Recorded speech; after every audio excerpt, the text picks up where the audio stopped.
Hoy vamos a desgranar una de esas sentencias que marcan un antes y un después. Nos metemos de lleno en un caso de la Suprema Corte de México que, puso cara a cara a la justicia militar con los derechos humanos y acabó por redefinir las fronteras de la justicia en todo el país. Y todo se reduce a esta pregunta, una pregunta que puede parecer simple pero que sacudió los cimientos del sistema jurídico mexicano. La respuesta que se dio en este caso, el amparo en revisión 133-2012, iba a cambiar las reglas del juego para siempre. Bien, os cuento cómo lo vamos a ver. Primero, el origen de todo, el caso en sí. Después, el choque de trenes, las dos posturas que se enfrentaron en la Corte. Vamos a analizar con lupa los argumentos de cada bando y, por supuesto, veremos el veredicto final y el tremendo legado que dejó. Como siempre, todo gran debate judicial arranca con un hecho concreto, un momento que obliga al sistema a mirarse al espejo. Y este caso, desde luego, no fue ninguna excepción. A ver, los hechos son tan simples como trágicos. Un militar en servicio dispara y un civil muere. Y es justo aquí donde nace el dilema. ¿Quién debe juzgar esto? La justicia ordinaria se quita de en medio, dice que no es de su competencia y el caso acaba en tribunales militares. Pero la familia de la víctima no se da por vencida y decide llevar su lucha hasta el final, al terreno constitucional. Este diagrama es fundamental porque nos enseña todo el recorrido del caso. Fijaos bien, todo arranca con un incidente, los hechos que se reclaman, pero mirad cómo el corazón del problema, el punto 4, es el argumento principal de inconstitucionalidad. Ahí se apunta directamente a la posible violación del artículo 13 de la Constitución. Así es como un suceso local acaba convirtiéndose en un debate nacional ante la Suprema Corte. Y aquí es donde la historia se pone de verdad interesante, porque dentro del máximo tribunal del país, la cosa no estaba nada clara.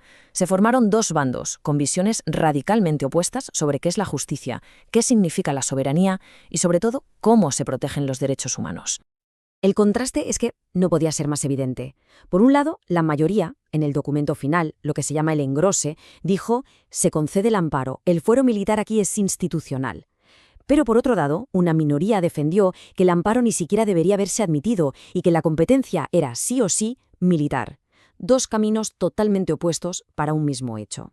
Este esquema lo resume a la perfección. Vemos el punto de partida, el hecho y el amparo que interponen los familiares. Y a partir de ahí, el camino se bifurca. Por un lado, el engrose de la mayoría, que lleva a la justicia civil, y por otro, el voto particular de la minoría, que insiste en la justicia militar. Venga, vamos a desglosar qué argumentó cada uno.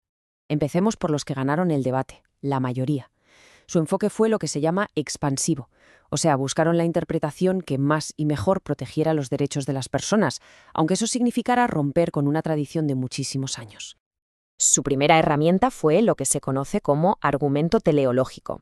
Esto es, en lugar de quedarse en la letra pequeña de la ley, se preguntaron, ¿para qué está esta norma? ¿Cuál es su propósito final?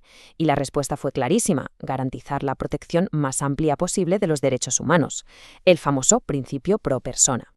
Después usaron un argumento normativo, que se basa en la jerarquía de las leyes. Ojo, recordaron que México ha firmado tratados internacionales y que las sentencias de la Corte Interamericana, como la del conocidísimo caso Radilla Pacheco, son obligatorias. Así que la ley mexicana tenía que estar a la altura de esos estándares internacionales. Y para rematar, un argumento axiológico. Este ya apela a valores más fundamentales.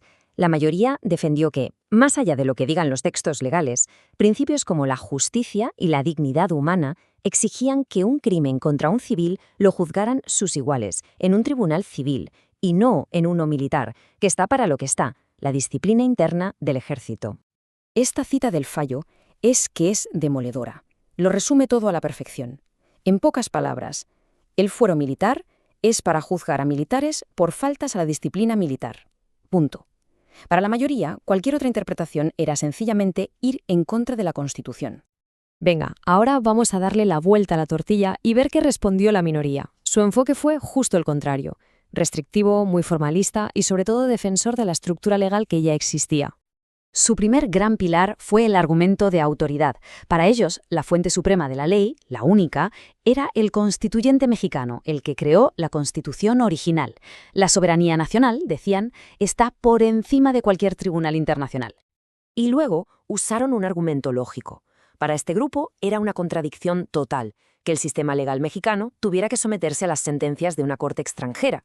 Era como decir que una ley internacional podía estar por encima de la propia Constitución, algo que, para ellos, no tenía ni pies ni cabeza. Y esta frase es que lo clava.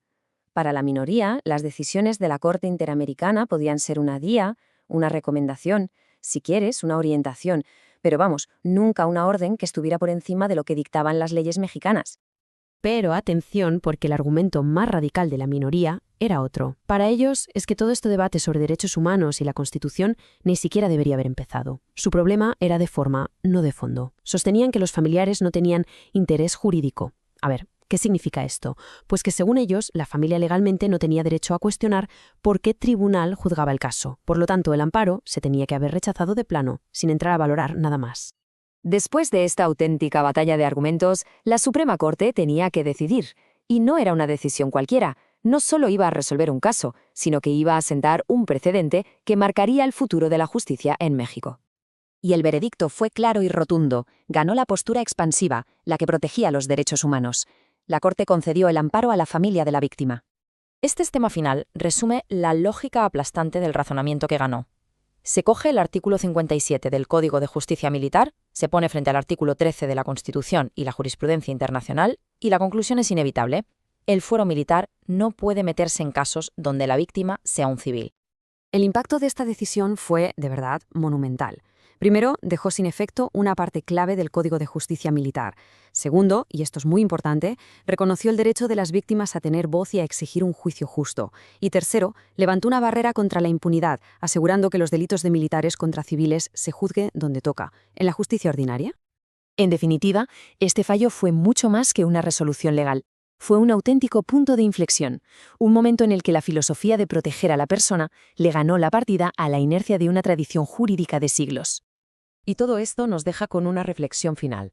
Cuando la letra de la ley choca con lo que entendemos por justicia, especialmente en temas de derechos humanos, ¿qué camino hay que tomar?